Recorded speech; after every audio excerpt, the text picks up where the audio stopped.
Imagine you have a wife and she works in an office setting. You really love her, you got kids with her, and she has a male boss who looks like this guy.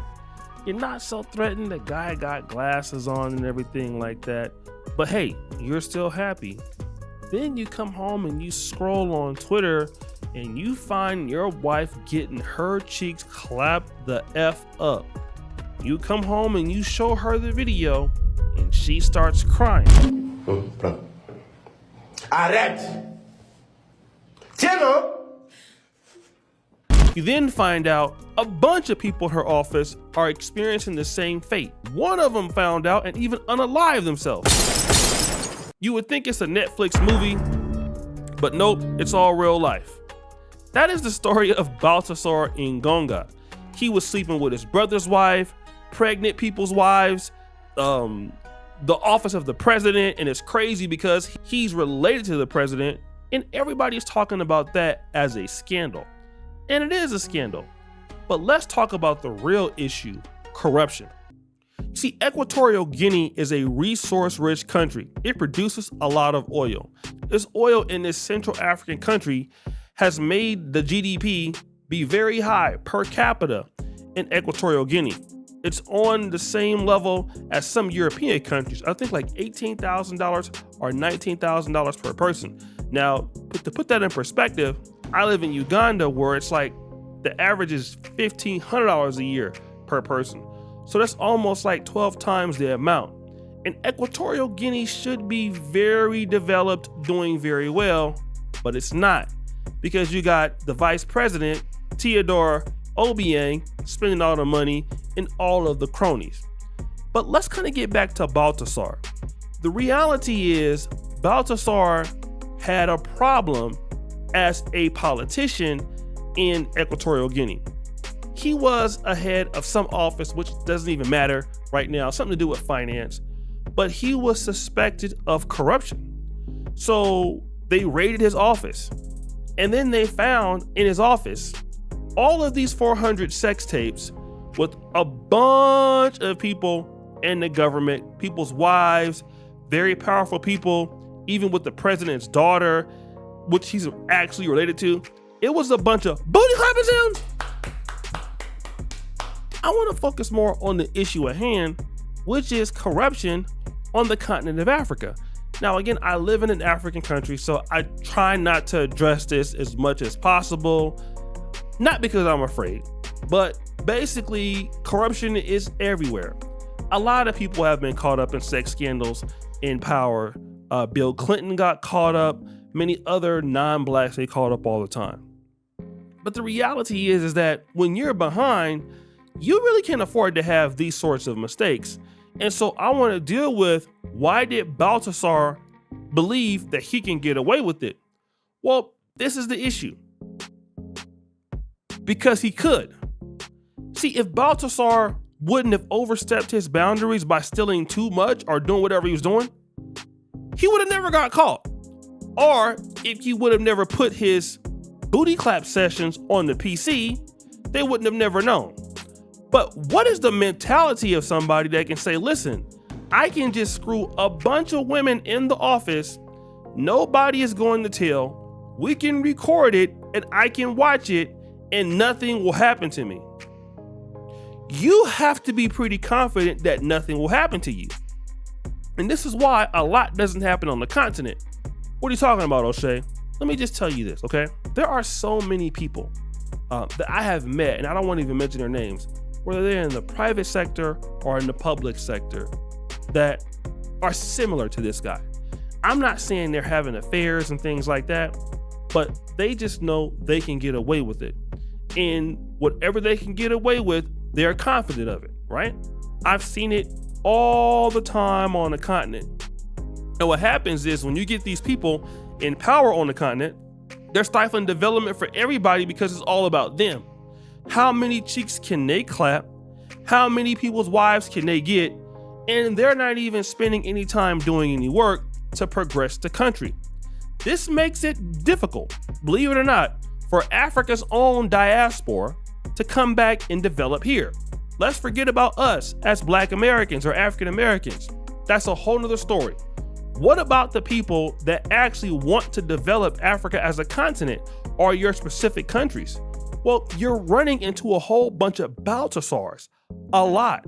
And when you want things to progress and do very well, they don't really want it to progress and do very well because they're not in a position to make things happen on the right way. They are there as a favor because they're related to the president, they know somebody in the office, and their check is guaranteed, and they're going to get the money anyway, and all they're going to do is look rich and spend taxpayers' money and take pictures and then clap cheeks. And then if your wife works there, they're going to get her cheeks too.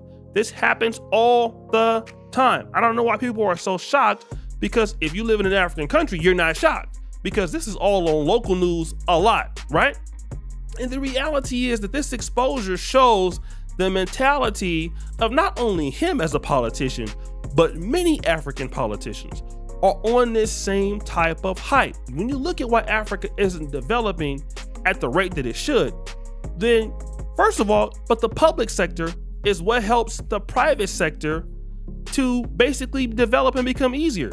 You need good laws, you need good regulations, and again, you need systems to be able to support private sector development. This is how Singapore has developed into what it is. You need to be able to safely invest your money into a country. And would you invest your money into a country where a guy is clapping cheeks all day in the office? And again, I'm not trying to say that all African politicians are having sex parties in their office. What I am telling you is that a lot of African politicians just don't care, and their money is guaranteed no matter what. So your systems are never developed because you're not there really worried about the investment. You're worried about the cut you can get from the investment. You're worried about what's going on to your pocket. You're worried about what you can get out of it. And so what happens is you don't get the investment in Africa simply because you don't have the people who are willing or able to do the work. So nothing happens. Just look at Africa as a continent with a lot of potential. It is a lot of potential for investment. But could you safely really invest your money in a place that you probably don't trust? No, you're better off in many cases putting your money in the USA stock market. I was watching this other brother the other day, and he had a pretty good vision of, going to the African American community and getting them to invest in Africa. That wasn't a bad idea. The problem with that idea is you don't have systems that protect investments from anybody, not even the African diaspora that come from here. They can't trust them. So if they can't trust them, then the African American community can't trust them either, and nobody else can trust them. Because again, when you have people who are paid by the government to create systems for these things to happen, they are not doing the work. All right? I can't tell you how many times I've heard of people looking to get a work permit in an African country. It's one thing if you don't have the money, but you do have the money, okay?